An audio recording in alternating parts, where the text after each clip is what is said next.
ನಮ್ಮ ಸಂತೋಷ, ಕಷ್ಟಗಳನ್ನು, ದುಃಖ ದುಮ್ಮಾನಗಳನ್ನು, ಮನಸ್ಸಿನಲ್ಲಿರುವ ಪ್ರತಿಯೊಂದನ್ನು ಅಲ್ಲಾಹನೊಂದಿಗೆ ಹಂಚಿಕೊಳ್ಳುವ ಸಮಯವಾಗಿದೆ ತಹಜ್ಜುದ್. ಆ ಸಮಯದಲ್ಲಿ ಮನಸ್ಸಿನಲ್ಲಿರುವ ಪ್ರತಿಯೊಂದು ಅಲ್ಲಾಹನ ಮುಂದೆ ಬಿಚ್ಚಿಡುವುದರಲ್ಲಿ ಸಿಗುವ ಸಮಾಧಾನ, ನೆಮ್ಮದಿ ಬೇರೆ ಯಾರೊಂದಿಗೂ ಹಂಚಿಕೊಳ್ಳುವುದರಲ್ಲಿ ಖಂಡಿತ ಸಿಗಲಾರದು. ಎಷ್ಟೇ ಕ್ಲೋಸ್ ಫ್ರೆಂಡ್ಸ್ ಆಗಿರಲಿ, ಇಲ್ಲ ಫ್ಯಾಮಿಲಿ ಮೆಂಬರ್ಸ್ ಆಗಿರಲಿ, ಯಾರೇ ಆಗಿರಲಿ, ಮೊದಲು ನಮಗೆ ಪ್ರತಿಕ್ರಿಯಿಸಬಹುದು. ಆದರೆ ಎಷ್ಟು ಅಂತ ನಮ್ಮನ್ನು ಸಹಿಸ್ತಾರೆ ಹೇಳಿ. ನಮಗೇನು ಅನ್ನಿಸ್ತಾ ಇರುತ್ತೆ ಅಂದರೆ, ನಮ್ಮ ದುಃಖಗಳನ್ನು ಯಾರಾದರೂ ಕೇಳಲಿ, ಯಾರಾದರೂ ನಮ್ಮ ಜೊತೆ ಮಾತಾಡಲಿ, ಅಟ್ಲೀಸ್ಟ್ ಇದರಿಂದ ಮನಸ್ಸಿಗೆ ಸಮಾಧಾನ ಸಿಗ್ಬೋದೆಂದು. ಆದರೆ ಹೀಗಾಗುವುದಿಲ್ಲ. ಫಸ್ಟಿಗೆ ಅವ್ರು ಕೇಳ್ತಾರೆ, ಹಾಗೆ ಸಮಾಧಾನವೂ ಹೇಳ್ತಾರೆ. ಆದರೆ ಹೋಗ್ತಾ ಅವರಿಗೂ ಸಾಕಾಗಿ ಹೋಗುತ್ತೆ. ಅವ್ರು ನಮ್ಮಿಂದ ದೂರ ಆಗ್ತಾ ಹೋಗ್ತಾರೆ. ಬಿಕಾಸ್ ಅವ್ರು ಅಂದ್ಕೊಳ್ತಾರೆ, ಇವ್ರದ್ದು ಇದ್ದಿದ್ದೆ ಅದೇ ರಾಗ ಅದೇ ಹಾಡು. ಇನ್ನು ಕೆಲವರಿಗೆ ಟೈಮ್ ಪಾಸ್ ಆಗಲಿಕ್ಕಿರುವ ಟಾಪಿಕ್ ಆಗಿರ್ತದೆ ನಮ್ಮದು. ನಮ್ಮೆದುರಲ್ಲಿ ಪ್ರತಿಯೊಂದನ್ನು ಅರ್ಥ ಮಾಡಿಕೊಂಡು ನಮಗೆ ಸಮಾಧಾನ ಮಾಡ್ತಾರೆ. ಆದರೆ ಇನ್ನೊಬ್ಬರ ಬಳಿ ನಮ್ಮ ವಿಷಯಕ್ಕೆ ಇನ್ನೂ ಸ್ವಲ್ಪ ಉಪ್ಪು ಖಾರ ಸೇರಿಸಿ ಹೇಳಿ ನಗ್ತಾರೆ. ಆದರೆ ಅಲ್ಲಾ ತಾಲ ಯಾವತ್ತೂ ಹೀಗೆ ಮಾಡೋದಿಲ್ಲ. ಎಷ್ಟು ಬಾರಿ ಹೇಳಿದ್ದನ್ನೇ ಹೇಳಿದರು, ಕೇಳಿದ್ದನ್ನೇ ಕೇಳಿದ್ರು ಅವರು ಬೇಸರ ಮಾಡಿಕೊಳ್ಳೋದಿಲ್ಲ. ಅಲ್ಲದೆ ಅಲ್ಲಾಹನ ಬಳಿ ಹಂಚಿಕೊಳ್ಳುವುದರಿಂದ ಸಮಾಧಾನ ಖಂಡಿತ ಸಿಗುತ್ತದೆ. ಅದರಲ್ಲೂ ತಹಜ್ಜುದ್ ಟೈಮ್ನಲ್ಲಿ ಕೇಳುವುದರಿಂದ ಸಮಾಧಾನ, ನೆಮ್ಮದಿ ಜೊತೆಗೆ ಅದಕ್ಕಿರುವ ಸೊಲ್ಯೂಷನ್ ಕೂಡ ಸಿಗುತ್ತದೆ. ತವಕ್ಕುಲ್ನ ಕಡೆಯ ದಾರ ಕೂಡ ಎಷ್ಟು ಗಟ್ಟಿಯಾಗಿರ್ತದೆ. ನಾವು ಯಾವುದರ ಭರವಸೆಯೇ ಬಿಟ್ಟಿರುತ್ತೇವೋ ಅಲ್ಲಾ ತಾಲ ಅದನ್ನೇ ನೀಡುವನು.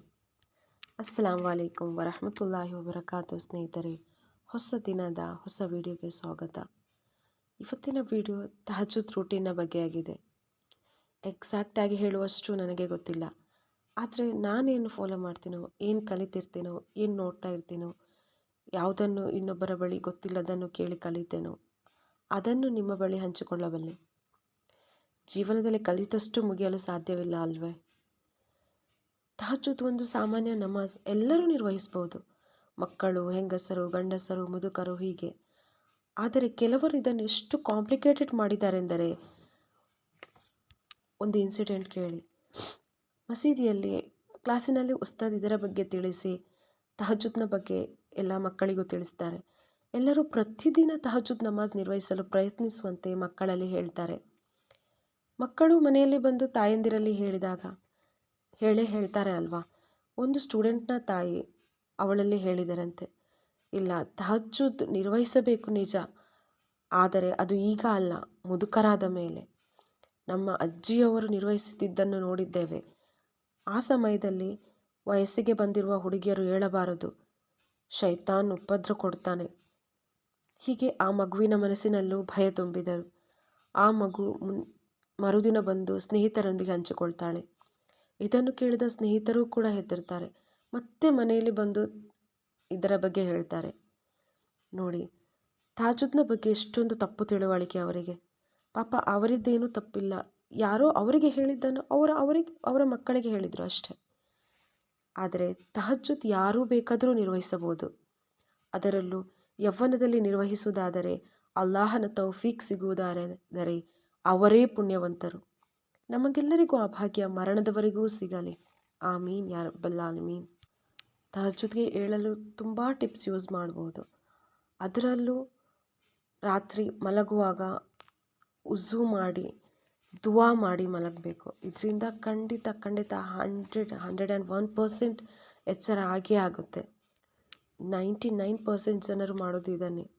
ಸೊ ನಾವು ಉಝು ಮಾಡಿ ಅದೇ ಉಝುವಿನಲ್ಲಿ ದುವಾ ಮಾಡಿ, ಪ್ರತಿಯೊಂದು ಮಲಗುವಾಗ ಮಾಡುವಂಥ ದುವಾವನ್ನು ಮಾಡಿ ಕೊನೆಯದಾಗಿ ನಾನು ಖಂಡಿತ ತಹಜ್ಜುದ್ ಸಮಯದಲ್ಲಿ ಎದ್ದೇಳಲೇಬೇಕು, ಅಲ್ಲ ಖಂಡಿತವಾಗಿ ನನ್ನನ್ನು ಎಚ್ಚರಗೊಳಿಸು ಎಂದು ದುವಾ ಮಾಡಿ ಮಲಗಿ ನೀವೇ ಮಿರಾಕಲನ್ನು ನೋಡಬಹುದು.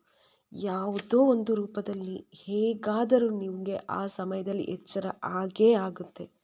ಇದು ಸ್ವಂತ ಅನುಭವ ಕೂಡ. ಇನ್ನೊಂದು, ವಿತರ್ ನಮಾಜನ್ನು ಪೆಂಡಿಂಗ್ ಇಡೋದು. ಆವಾಗ ತಲೆಯಲ್ಲಿ ಇದೇ ಇರುತ್ತೆ, ವಿತರ್ ನಮಾಜ್ ಮಾಡಲಿದೆ ಎಂದು. ಸೊ ಎಚ್ಚರ ಆಗೇ ಆಗುತ್ತೆ. ಅದೇ ಸಮಯದಲ್ಲಿ ವಿತರ್ ನಮಾಜ್ ಆದಮೇಲೆ ತಹಜ್ಜುದ್ ನಿರ್ವಹಿಸ್ಬೋದು. ಇನ್ನು ಅಲಾರಮ್ ಸೆಟ್ ಮಾಡ್ಬೋದು. ಅದೇ ಅವರವರಿಗೆ ಅನುಕೂಲ ಆಗುವ ಹಾಗೆ. ಬೇರೆ ಬೇರೆ ಟೈಮ್ಗಳನ್ನು ಒಂದು 4-5 ಟೈಮನ್ನು ಸೆಟ್ ಮಾಡುವುದು. ಅದರಲ್ಲಿ ಯಾವುದಾದೊಂದು ಟೈಮ್ ಅಲ್ಲಿ ಎದ್ದೇಳಲೇಬೇಕಾಗ್ತದೆ. ಸೊ ಆರಾಮಾಗಿ ತಹಜ್ಜುದ್ ನಮಾಜ್ ಮಾಡ್ಬೋದು. ನೀವು ಒಂದು ಸಿಸ್ಟರ್ ತಹಜ್ಜುದ್ ಟೈಮಲ್ಲಿ ಏನೆಲ್ಲ ಓದ್ಬೋದು ಅಂತ ಕೇಳಿದರು. ನೀವು ಯಾವುದನ್ನು ಬೇಕಾದರೂ ಓದಿ ದುವಾ ಮಾಡಿ. ನಾನು ಹೆಚ್ಚಾಗಿ ಏನು ಮಾಡ್ತೀನಿ ಅಂದರೆ ತಹಜ್ಜುದ್ ನಂತರ 3 ಯಾಸೀನನ್ನು ಓದ್ತೀನಿ. ಇದರಿಂದ ತುಂಬ ಸಮಾಧಾನ ಸಿಗ್ತದೆ. ನಮ್ಮ ಯಾವುದಾದರೂ ಇಷ್ಟಗಳಿದ್ದಲ್ಲಿ, ನಮ್ಮ ಯಾವುದಾದರೂ ದುವಾಗಳಿದ್ದಲ್ಲಿ ಖಂಡಿತ ಈ ಯಾಸೀನ್ ಓದಿ ದುವಾ ಮಾಡ್ತೇನೆ. ಅಲ್ಹಮ್ದುಲಿಲ್ಲಾ, ಇದರಿಂದ ಅಲ್ಲಾಹ ನಮ್ಮ ದುವಾಗಳನ್ನು ಈಡೇರಿಸಿಕೊಡುತ್ತಾನೆ ಕೂಡ. ಯಾವುದಾದರೂ ನಮ್ಮ ಕೆಲಸ ಅಥವಾ ದುವಾ ಪೂರ್ತಿ ಆಗ್ತಿಲ್ಲ, ಏನಾದರೂ ಅಡ್ಡ ಇದೆ ಎಂದಾದರೆ ಖಂಡಿತ ಆ ಅಡೆತಡೆಗಳನ್ನು ಅಲ್ಲಾಹು ನಿವಾರಿಸಿಕೊಡುವನು, ಕೊಟ್ಟಿರುವನು ಕೂಡ. ಏನಿಲ್ಲದಿದ್ದರೂ ಇದನ್ನು ಡೈಲಿ ಓದುವುದರಿಂದ ಮನಸ್ಸಿಗೆ ಸಮಾಧಾನ ಅಂತೂ ಖಂಡಿತ ಸಿಕ್ಕೇ ಸಿಗುತ್ತದೆ. ಸೂರ ಮುಜಮ್ಮಿಲನ್ನು ಕೂಡ ಓದ್ಬೋದು. ಇದರಿಂದ ನಮ್ಮ ಜೀವನದಲ್ಲಿ ಬರುವ ಕಷ್ಟಗಳು, ವಿಪತ್ತುಗಳು, ಆ ಸಮಯದಲ್ಲಿ ಸಹನೆ, ಸಬರ್ ಬರಲು, ಜೀವನದಲ್ಲಿ ಬರ್ಕತ್ತುಂಟಾಗಲು ಈ ಸೂರತ್ ತುಂಬ ಉಪಕಾರಿಯಾಗಿದೆ. ಇನ್ನು ಆರ್ಥಿಕವಾಗಿ ತುಂಬ ಟೆನ್ಷನ್ಸ್ ಇರ್ತದೆ, ತುಂಬ ಪ್ರಾಬ್ಲಮ್ಸ್ ಇರ್ತದೆ. ಇದಕ್ಕಾಗಿ ಸೂರ ರೆಹಮಾನನ್ನು ಓದಿದರೆ ತುಂಬ ಉಪಕಾರಿಯಾಗುತ್ತದೆ. ಸೂರ ರೆಹಮಾನ್ನಿಂದ ಇದಕ್ಕೆ ಖಂಡಿತ ಸೊಲ್ಯೂಷನ್ ಸಿಗುತ್ತದೆ. ಇನ್ನು ನಾನು ಹೆಚ್ಚಾಗಿ ಸಮಯ ಸಿಕ್ಕಿದರೆ ಸೂರ ಯೂಸುಫನ್ನು ಇದೇ ಸಮಯದಲ್ಲಿ ಓದ್ತೇನೆ. ಇಲ್ಲ ಆ ಸಮಯದಲ್ಲಿ ಓದಲಾಗದಿದ್ದರೆ ದಿನದಲ್ಲಿ ಯಾವುದಾದರೂ ಒಂದು ಸಮಯದಲ್ಲಿ ಓದ್ತೇನೆ. ಆದರೂ ಹೆಚ್ಚಾಗಿ ನನ್ನ ಪ್ರಯತ್ನ ಆಗಿರುತ್ತದೆ ಇದೇ ಟೈಮಲ್ಲಿ ಓದಲು. ಏನೋ ಒಂಥರ ಸಮಾಧಾನ ಅದನ್ನೆಲ್ಲ ಓದಿದರೆ. ಆ ಇಡೀ ದಿನ ಎನರ್ಜೆಟಿಕ್ ಆಗಿ ತುಂಬ ಪಾಸಿಟಿವ್ ಆಗಿರ್ಬೋದು. ಇನ್ನು ಅಸ್ತಗಫಿರುಲ್ಲಾವನ್ನು ಎಷ್ಟು ಸಾಧ್ಯನೋ ಅಷ್ಟು ಓದ್ತೀನಿ. ಅದರ ಜೊತೆ ಇಬ್ರಾಹಿಮಿಯ ಸೊಲಾತ್, ಹಾಗೆ ಏನೆಲ್ಲ ಓದಬೇಕಂತ ಅನಿಸುತ್ತೋ ಟೈಮ್ ಸಿಕ್ಕಿದರೆ ಖಂಡಿತ ಅದನ್ನು ಓದ್ತೀನಿ. ಹೆಚ್ಚಾಗಿ ನಮ್ಮ ರೂಟೀನ್ ತಪ್ಪುದು ಯಾವಾಗ ಅಂದರೆ ಮೆನ್ಸಸ್ ಆದಾಗ ಇದೆಲ್ಲದಕ್ಕೂ ಬ್ರೇಕ್ ಸಿಗುತ್ತಲ್ವ. ಸೊ ಮತ್ತೆ ನಾವು ಆ ರೂಟೀನನ್ನು ಫಾಲೋ ಮಾಡಲು ಸ್ವಲ್ಪ ಟೈಮ್ ತಗೊಳುತ್ತೆ. 1-2 ಡೇಸ್ ಬೇಕಾಗುತ್ತೆ. ಈ ಅನುಭವ ಯಾರಿಗೆಲ್ಲ ಆಗಿದೆ ಖಂಡಿತ ಕಮೆಂಟ್ನಲ್ಲಿ ತಿಳಿಸಿ. ಗಂಡಸರಿಗಾದರೆ ಈ ತೊಂದರೆ ಇರುವುದಿಲ್ಲ. ಅವರ ರೂಟೀನನ್ನು ಒಂದು ಸಲ ಸೆಟ್ ಮಾಡಿಕೊಂಡ್ರೆ ಅದನ್ನೇ ಫಾಲೋ ಮಾಡ್ಬೋದು. ಆದರೆ ಹೆಂಗಸರಿಗೆ ಮಾತ್ರ ಈ ಕಷ್ಟ. ನಾವು ಒಂದು ರೂಟೀನನ್ನು ಕ್ಲಿಯರಾಗಿ, ಈಗ ತಹಜ್ಜುದ್ ರೂಟೀನನ್ನು ಮಾಡ್ಕೊಂಡಿರ್ತೀವಿ, ಅದೇ ರೀತಿ ಫಾಲೋ ಮಾಡ್ತಾ ಇರ್ತೀವಿ. ಆದರೆ ಮಿಡ್ಲಲ್ಲಿ ಈ ಬ್ರೇಕ್ ಬಂದಾಗ, ಅದರ ನಂತರ ಆ ಸಮಯದಲ್ಲಿ ನಾವು ಫ್ರೀ ಆಗಿರ್ತೀವಿ. ಹಾಗೆ ಮತ್ತೆ ಆ ರೂಟೀನನ್ನು ಸೆಟ್ ಮಾಡಲು 1-2 ದಿನ ಹಿಡಿತದೆ. ಬಟ್ ಒಂದು ಸಲ ಸೆಟ್ ಆದರೆ ಆಮೇಲೆ ಟೆನ್ಷನ್ ಇಲ್ಲದೆ ಅದು ಕಂಟಿನ್ಯೂ ಆಗುತ್ತೆ. ಆ ಬ್ರೇಕ್ನ ಟೈಮಲ್ಲಿ ನಾವು ತುಂಬ ಡಿಸ್ಟರ್ಬ್ ಆಗಿರುತ್ತೇವೆ. ತುಂಬ ಏನೇನೋ ಯೋಚನೆ, ಏನೇನೋ ನೆಗೆಟಿವ್ಸ್. ಯಾಕೆಂದರೆ ನಮಗೆ ಈ ಅಪಾರ್ಚುನಿಟಿ ಅಲ್ಲಿ ಇರುವುದಲ್ಲ. ಆದ್ದರಿಂದ ಕುರಾನ್ ಓದಲು ಮಾತ್ರ ಆಗೋದಿಲ್ಲ, ಆದರೆ ಜಿಕ್ರ್, ಅಲ್ಲಾಹನನ್ನು ಸ್ತುತಿಸಬಹುದು. ಇನ್ಶಾ ಅಲ್ಲಾ ಕೊನೆಯವರೆಗೂ ತಹಜ್ಜುದ್ನ ನಿರ್ವಹಿಸರಾಗೋಣ. ಹೀಗೆ ಸ್ಕ್ರೋಲ್ ಮಾಡುತ್ತಿದ್ದಾಗ ಒಂದು ವಿಡಿಯೋ ನೋಡಿದೆ. ಅದರಲ್ಲಿ ಒಂದು ಸಿಸ್ಟರ್ ತಹಜ್ಜುದ್ನಿಂದ ಅವರ ಲೈಫಲ್ಲಿ ಆದ ಚೇಂಜಸ್ ಬಗ್ಗೆ ಹೇಳ್ತಾ ಇದ್ರು. ನಮಗೂ ಕೆಲವೊಂದು ಸಲ ಡೌಟ್ ಬಂದೇ ಬರುತ್ತೆ, ನಿಜವಾಗಿಯೂ ತಹಜ್ಜುದ್ನಲ್ಲಿ ಕೇಳಿದ ದುವಾಕ್ಕೆ ಉತ್ತರವಿದೆಯೋ ಎಂದು. ಆದರೆ ಆ ಸಿಸ್ಟರ್ ಹೇಳುವ ಖಂಡಿತ ಇದೆ. ನಾವು ಕೇಳಿರೋದನ್ನು ಎಕ್ಸಾಕ್ಟಾಗಿ ಅದೇ ಕೊಡದಿದ್ದರೂ ಅದಕ್ಕಿಂತ ಉತ್ತಮವಾದದನ್ನೇ ನೀಡುತ್ತಾನೆ ಎಂದು. ಅವರಿಗೆ ಉಮ್ರಾ ಮಾಡಲು ತುಂಬ ಆಸೆ ಇರುತ್ತದೆ. ಅವರ ಮನೆಯಲ್ಲಿ ಅವರ ತಾಯಿ ಉಮ್ರಾಕ್ಕೆ ಹೊರಟಿರುತ್ತಾರೆ.